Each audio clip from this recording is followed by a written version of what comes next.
নমস্কাৰ বন্ধুসকল, মই অভি স্বাগতম জনাইছোঁ মোৰ ইউটিউব চেনেল লাৰ্ণ উইথ অভিলৈ। আজি আমি আলোচনা কৰিম 30টা জেনেৰেল নলেজৰ গুৰুত্বপূৰ্ণ প্ৰশ্নোত্তৰ বিষয়ে। যদি আপোনালোকে মোৰ পৰা এনেধৰণৰ ভিডিঅ' চাব বিচাৰে তেতিয়াহ'লে মোৰ channel learn with Abhik subscribe কৰিবলৈ নাপাহৰিব। ব'লক আজি আমাৰ ভিডিঅ' আৰম্ভ কৰোঁ। আজিৰ ভিডিঅ'ৰ প্ৰথম প্ৰশ্নটি হৈছে, what are the names of two Indians who have won awards at the 64th annual Grammy awards. 64তম বাৰ্ষিক গ্ৰেমি বঁটাত বঁটা লাভ কৰা ভাৰতীয় দুজনৰ নাম কি? উত্তৰটো হ'ব চি, ফাল্গুনী শ্বাহ এণ্ড ঋষিকেশ। দ্বিতীয় প্ৰশ্নটি হৈছে, which states chief minister has inaugurated 30 new district. কোনখন ৰাজ্যৰ মুখ্যমন্ত্ৰীয়ে 13খন নতুন জিলা উদ্বোধন কৰিছে? অপশ্যনটো হ'ব এ, অন্ধ্ৰপ্ৰদেশে। বৰ্তমান অন্ধ্ৰপ্ৰদেশৰ মুঠ জিলা সংখ্যা হৈছে 26খন, কাৰণ বৰ্তমান এইকেইদিনতে 13খন নতুন ডিষ্ট্ৰিক্ট উদ্বোধন কৰিছে। প্ৰথমতে আছিলে 13খন, এতিয়া 13খন, মুঠ 26খন জিলা। কুৱেশ্যনত দিয়া আছে, when is World Health Day observed. বিশ্ব স্বাস্থ্য দিৱস কেতিয়া পালন কৰা হয়? উত্তৰটো হ'ব চি, এপ্ৰিল 7। আৰু এইখিনিতে এটা প্ৰশ্ন আপোনালোকক আগবঢ়াই দিছোঁ যে বিশ্ব স্বাস্থ্য সংস্থাই বা ৱৰ্ল্ড হেল্থ অৰ্গেনাইজেশ্যনে কেতিয়া মানসিক খাদ্য খাবলৈ কৈছে? মানসিক খাদ্য মানে মেণ্টেলি ষ্ট্ৰং হ'বলৈ কৈছে। সেইটো কেতিয়া প্ৰমাণ কৰিছিলে? 1993 চনত। The theme of World Health Day 2022 theme is our planet our health. 4 number প্ৰশ্নটি হৈছে, who claim Sportstar of the year male award at the 2022 Sportstar awards. 2022 Sportstar aces এৱাৰ্ডছত কোনে স্পৰ্টষ্টাৰ অফ দ্য ইয়েৰ পুৰুষ বঁটা অৰ্জন কৰিছিল? উত্তৰটো হ'ব এ, নীৰজ চোপ্ৰা। কুৱেশ্যনত দিয়া আছে, who was the constitution adviser of the constituent assembly. সংবিধান সভাৰ সাংবিধানিক উপদেষ্টা কোন আছিল? উত্তৰটো হ'ব C, doctor B N Rao. How many language have been recognised by Indian constitution. ভাৰতীয় সংবিধানৰ দ্বাৰা কিমানটা ভাষাক স্বীকৃতি দিয়া হৈছে? উত্তৰটো হ'ব এ, 22টা ভাষাক ভাৰতীয় সংবিধানৰ দ্বাৰা স্বীকৃতি দিয়া হৈছে। ইয়াৰ বিষয়ে যদি আমি অলপ চাবলৈ যাওঁ, 8th schedule to the constitution mentions, 8টা schedule কনষ্টিটিউশ্যনত মেনশ্যন কৰিছে। 22টা regional language recognised by the constituent. 22টা কি কৈছে? সংবিধানৰ দ্বাৰা স্বীকৃতি দিয়া ভাষা। কুৱেশ্যনত দিয়া আছে, the preamble to the constitutions was amended in which year. সংবিধান প্ৰস্তাৱনা কোন বছৰত সংশোধন কৰা হৈছিল? উত্তৰটো হ'ব এ, 1976ত। 1976 the preamble was amended only once till date by the 42nd constitution amendment. কি কৈছে? সংশোধন কৰিছিলে কি? 42nd number constitution এমেণ্ডমেণ্টটোত। আৰু তাত কি কি নতুন শব্দ ভৰাইছিলে? Socialist, secular and integrity. আচ্ছা, added to the preamble the Supreme Court held this amendment validity. ইয়াত সংশোধন কৰা হৈছিলে এই 3টা শব্দ আৰু এড কৰি দিছিলে। কুৱেশ্যনত দিয়া আছে, the constitution names our country as. সংবিধানে আমাৰ দেশৰ নাম কি ৰাখিছে? উত্তৰটো হ'ব, সংবিধানে আমাৰ দেশৰ নাম ইণ্ডিয়া, ডেট ইজ ভাৰত ৰাখিছে। আৰু ইয়াৰ বিষয়ে যদি আমি অলপ বহুলভাৱে চাবলৈ যাওঁ, তেতিয়া আমি বহু প্ৰকাৰৰ প্ৰশ্ন আমাৰ ইয়াত উত্থাপন হ'ব। প্ৰশ্নবিলাক এনেধৰণৰ হ'ব পাৰে, the first article of the constitution of India states that India, that is Bharat, shall be a union of states implicitly modifying India and Bharat is equally official short names for the republic of India. গণতন্ত্ৰৰ বাবে সংবিধানে কি কৈছিলে? India, that is Bharat, আমাৰ সংবিধানে আমাৰ দেশৰ নাম ৰাখি দিছিলে। প্ৰশ্ন দিয়া আছে, parliament of India consist of. ভাৰতৰ সংসদ গঠিত হৈছে। ভাৰতৰ সংসদ কেনেদৰে গঠিত হৈছে? প্ৰথম কথা, ভাৰতীয় সংসদ লোকসভা লাগিবই, ৰাজ্যসভা লাগিবই, আৰু লগতে প্ৰেছিডেণ্ট লাগিব। লোকসভা, ৰাজ্যসভা আৰু প্ৰেছিডেণ্টে মিলি সংবিধানৰ সংসদ বা ভাৰতৰ সংসদ গঠন হৈছে। উত্তৰটো হ'ব কি A. Who was conferred the 56th Jnanpith award? কাক 56তম জ্ঞানপীঠ বঁটা প্ৰদান কৰা হৈছিল?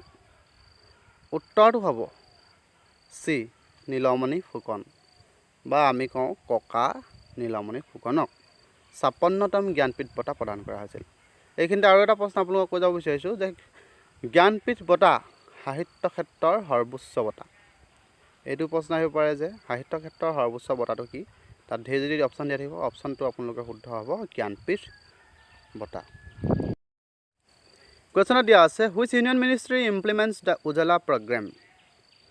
কোনটো কেন্দ্ৰীয় মন্ত্ৰালয়ে উজালা কাৰ্যসূচী ৰূপায়ণ কৰে?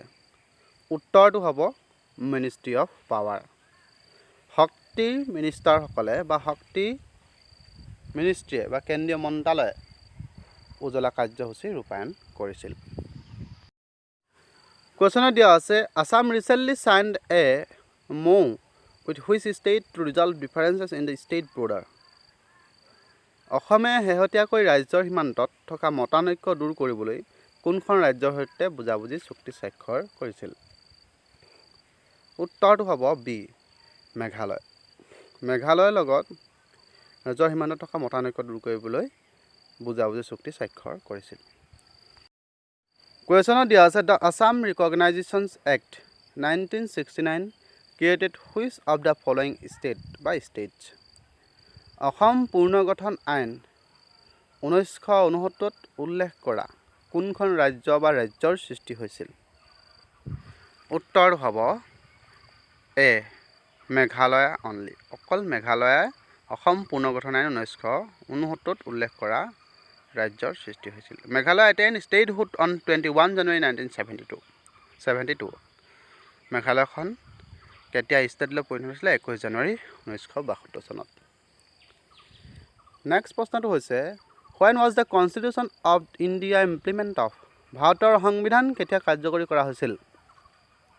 উত্তৰটো হ'ব বি 26 জানুৱাৰী 1950ত ভাৰতীয় সংবিধানখন কাৰ্যকৰী কৰা হৈছিল। আৰু 26 নৱেম্বৰ 1949ত এডপ্ট কৰা হৈছিল, অৰ্থাৎ গৃহীত কৰা হৈছিল। এতিয়া আছে constitution of India was adopted by the constituent assembly on 26 November 1949 and came into force on 26 January 1950। কাৰ্যকৰী কৰা হৈছিল 26 জানুৱাৰী 1950 আৰু গৃহীত কৰা হৈছিল 26 নৱেম্বৰ 1949 চনত। কুৱেশ্যনত দিয়া আছে which of the following amendments to the constitutions of India is also' referred to as the mini constitution? ভাৰতৰ সংবিধানত নিম্নলিখিত কোনটো সংশোধনীক মিনি সংবিধান বুলি কোৱা হয়? উত্তৰটো আমি জানো, প্ৰথম প্ৰশ্ন তাত পাই আহিছোঁ 42nd এমেণ্ডমেণ্ট। কাৰণ 42nd এমেণ্ডমেণ্ট সংশোধন কৰি তাত কি কি শব্দ ভৰাইছিলে? Secular, integrity and socialist. এইটো উত্তৰটো হ'ব কি 42nd। দিয়া আছে the 42nd amendment act introduce in 1976 is considered to be one of the most important amendments to the Indian constitution. It added the words, কি কি ৱৰ্ড এড কৰিছিলে? Socialist, secular and integrity. In the preamble fundamental duties were also' added. কি ইয়াত গম পালে যে 1976 চনত 42 সংখ্যক যিটো সংশোধনী সংবিধানৰ, সেই সংশোধনীত 3টা শব্দ ভৰাইছিলে আৰু সেইকেইটা হৈছে ছ'চিয়েলিষ্ট, ছিকুলাৰ এণ্ড ইণ্টিগ্ৰিটি। সেইকাৰণে ইয়াক কি বুলি কোৱা হয়? মিনি সংবিধান বুলি কোৱা হয়। কুৱেশ্যনত দিয়া আছে who was the chairman of the constitutions drafting committee? সংবিধান খচৰা কমিটিৰ অধ্যক্ষ কোন আছিল? উত্তৰটো হ'ব বি ডক্টৰ B.R. আম্বেদকাৰ আছিল সংবিধান খচৰা কমিটিৰ অধ্যক্ষ। সংবিধানৰ বহুবিলাক প্ৰশ্ন আহিব পাৰে। ইয়াত দিয়া আছে যে the drafting committee was set up on 29 August 1947। 29 August 1947 চনত কি কৰিছিলে? ড্ৰাফটিং কমিটি গঠন কৰিছিলে, ছেট আপ কৰিছিলে। Under the chairmanship of doctor B.R. Ambedkar আৰু অধ্যক্ষৰূপে কোন আছিলে doctor B.R. Ambedkar is recognised as the father of the constitution of India আৰু ডক্টৰ B.R. আম্বেদকাৰক কি বুলি কোৱা হয় সংবিধানৰ পিতৃ বুলিও আখ্যা দিয়া হয় যদি ভিডিঅ'টো ভাল পাইছে লাইক কৰিব কমেণ্ট কৰিব শ্বেয়াৰো কৰিব আৰু লগতে চেনেলটো ছাবস্ক্ৰাইব কৰিবলৈ নাপাহৰিব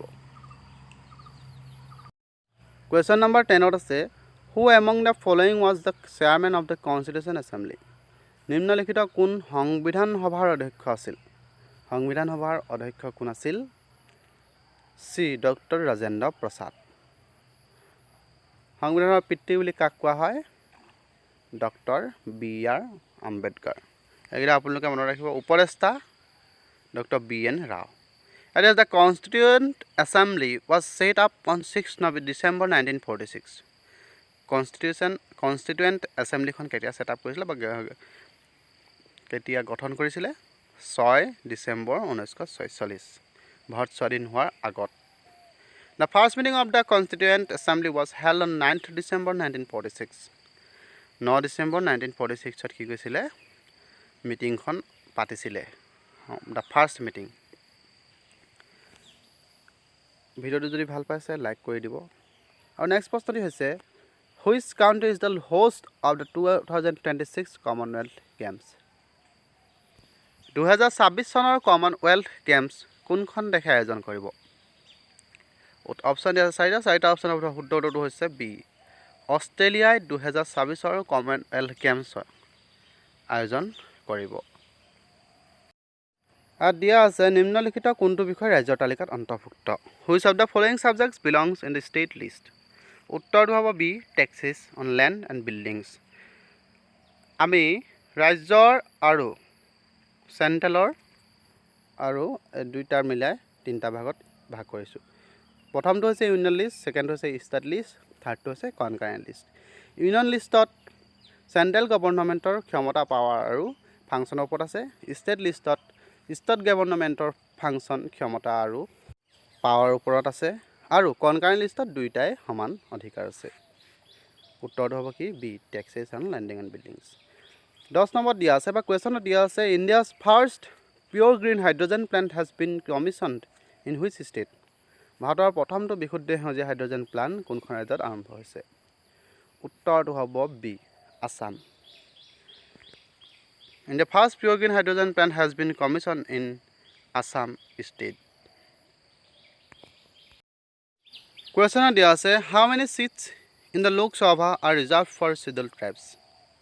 লোকসভাত কিমানখন আসন অনুসূচিত জনজাতিৰ বাবে সংৰক্ষিত অনুসূচিত জনজাতিৰ বাবে উত্তৰটো হ'ব 47খন আসন সংৰক্ষিত আৰু যেখিনি scheduled caste 84 seats are reserved for scheduled caste অনুসূচিত জাতিৰ বাবে কিমান 84খন সিট ৰিজাৰ্ভ কৰি থোৱা আছে আৰু ট্ৰাইবেল এৰিয়াৰ বাবে বা অনুসূচিত জনজাতিৰ বাবে কিমানখন 47 সিট ৰিজাৰ্ভ হৈ আছে কুৱেশ্যনত দিয়া আছে which Indian has been elected as the chair and a voting member on the board of directors for the international boxing associations IBA আন্তঃৰাষ্ট্ৰীয় বক্সিং সন্থাৰ IBA পৰিচালনা সমিতিৰ অধ্যক্ষ আৰু ভোটিং সদস্য হিচাপে কোনজন ভাৰতীয় নিৰ্বাচিত হৈছে উত্তৰটো হ'ব বি লভলীনা বুঢ়াগোহাঁইক আন্তঃৰাষ্ট্ৰীয় বক্সিং সন্থাৰ IBA পৰিচালনা সমিতিৰ অধ্যক্ষ আৰু ভোটিং সদস্য হিচাপে নিৰ্বাচিত কৰিছে কুৱেশ্যনত দিয়া আছে which of the following countries is India's federal system related to নিম্নলিখিত কোনখন দেশৰ সৈতে ভাৰতৰ ফেডাৰেল প্ৰণালী সম্পৰ্কিত উত্তৰটো হ'ব এ কানাডা কানাডাৰ লগত আমাৰ যিটো ফেডাৰেল প্ৰণালী সেইটো সম্পৰ্কিত মানে এনেধৰণৰ হয় যেনেকৈ আমি ইউনিয়ন লিষ্ট ষ্টেট লিষ্ট আৰু কনকাৰেণ্ট লিষ্টত ভাগ কৰিছোঁ তেনেকৈ কানাডাটো সেনেকৈ ভাগ কৰি থোৱা আছে ইউনিয়ন লিষ্টত যেনেকৈ আমাৰ গভৰ্ণমেণ্টৰ যিখিনি পাৱাৰ ক্ষমতা ফাংচনৰ ওপৰত আছে ষ্টেট লিষ্টত যেনেকৈ আমাৰ ষ্টেট গভৰ্ণমেণ্টৰ ক্ষমতা পাৱাৰ ফাংচনৰ ওপৰত আছে আৰু কনকাৰেণ্ট লিষ্টত দুইটাই যেনেকৈ সমান অধিকাৰ আছে তেনেদৰে কানাডাৰটো একেই ফেডাৰেল প্ৰণালী The original constitution of India was handwritten by ভাৰতৰ মূল সংবিধান কাৰদ্বাৰা হস্তলিখিত হৈছিল ভাৰতৰ মূল সংবিধান উত্তৰ হ'ব চি প্ৰেম বিহাৰী নৰেন ৰায়জাদা এটা প্ৰি আছে সৰি এমটো দিব লাগিছিলে প্ৰেম বিহাৰী ৰায়জাদা আৰু এটা এইখিনিতে আপোনালোকক কৈ থওঁ কুৱেশ্যন নাম্বাৰবিলাক খেলিমেলি হৈ গ'ল কাৰণ মই টাইপ কৰোঁতে ভালদৰে চাই মেলি ল'লোঁ নেক্সট টাইম কিন্তু আপোনালোকক সম্পূৰ্ণৰূপে কিমানটা প্ৰশ্ন হৈছে দেখুৱাই দিব পাৰিম আৰু আপোনালোকে প্ৰত্যেকটো প্ৰশ্নৰ উত্তৰ দি যাব পৰীক্ষা কাইলৈ এখিনি আছে আৰু 28 তাৰিখে আছে Raizada over is desk in the constitution hall নে কনষ্টিটিউশ্যন ক্লাব কি কৈছে ৰাইজাদাৰে মানে ফৰ 6 months টু হেণ্ডৰাইট আৰু কি কৈছিলে সংবিধানখন কিমান দিন লিখিছিলে 6 মাহ আৰু কেইটা আৰ্টিকল লিখিছিলে 395টা আৰ্টিকল লিখিছিলে 8টা শেডিউল মানে অনুসূচী আৰু preamble in both English and Hindi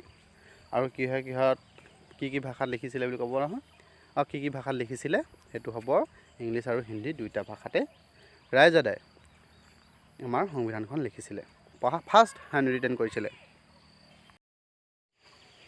কুৱেশ্যনত দিয়া আছে which of the following years the first amendment bill for the Indian constitution passed কোন বছৰত ভাৰতীয় সংবিধানৰ বাবে প্ৰথম সংশোধনী বিধেয়ক গৃহীত হৈছিল উত্তৰটো হ'ব বি 1951ত ভাৰতীয় সংবিধানৰ বাবে প্ৰথম সংশোধনী বিধেয়ক গৃহীত হৈছিল মানে সংশোধনী বিধেয়ক মানে যিবিলাক আমাৰ আৰ্টিকল আছিলে যিবিলাক আমাৰ শেডিউল আছিলে সেইবিলাক শুধৰণি বা সংশোধন কৰা এমেণ্ডমেণ্ট কৰা সেইটোকে কয় সংশোধনী বিধেয়ক কোন বছৰত গৃহীত কৰিছিলে 1951 চনত By this amendment act, Article 15, 1985, 87, 174, 176, 314, 342, 374 and 376 were amended and two new articles 31A, 31B and 9th schedules were added to the constitutions. 9 number scheduleটো তেতিয়া কনষ্টিটিউশ্যন কৰিলে 1951 চনত আৰু নতুনকৈ দুটা আৰ্টিকল এড কৰিছিলে 31A আৰু 31B আৰু ইয়াত যিকেইটা অপশ্যন যিকেইটা দিয়া আছে 15, 19 এই গোটেইকেইটা কি কৰিছিলে শুধৰণি কৰিছিলে বা সংশোধন কৰিছিলে এতিয়া আপোনালোকে গম পালে 31A আৰু 31Bটো কেতিয়া এড কৰিছিলে 1951 চনত আৰু 9 নম্বৰ scheduleটো কেতিয়া এড কৰিছিলে 1951 চনত তাৰ আগত কিমানটা schedule আছিলে 8টা এতিয়া বৰ্তমান কিমান আছে 12টা schedule আছে বা 12টা অনুসূচী আছে Okay. The states were recognized in the year 1956 mainly on the basis of which criteria? ৰাজ্যসমূহ 1956 চনত পুনৰ সংগঠিত কৰা হৈছিল মূলতঃ কোনটো চৰ্তৰ ওপৰত ভিত্তি কৰি উত্তৰটো হ'ব C linguistic and cultural uniformity মানে ভাষা আৰু সাংস্কৃতিক ওপৰত নিৰ্ভৰ কৰি বা চাই মেলি ৰাজ্যসমূহ সংগঠিত কৰিছিল পুনৰ যদি দুইখন ৰাজ্যৰ ভাষা একে বা সংস্কৃতি একে তেতিয়াহ'লে তাত এখন বনাই দিয়া হৈছিল আজিলৈ ভিডিঅ' ইমানেই যদি ভিডিঅ'টো ভাল পালে লাইক কৰিব কমেণ্ট কৰিব শ্বেয়াৰ কৰিব আৰু ছাবস্ক্ৰাইব কৰিব যদি ক'ৰবাত ভুল হৈছে সৰি থ্যাংকছ ফৰ ৱাচিং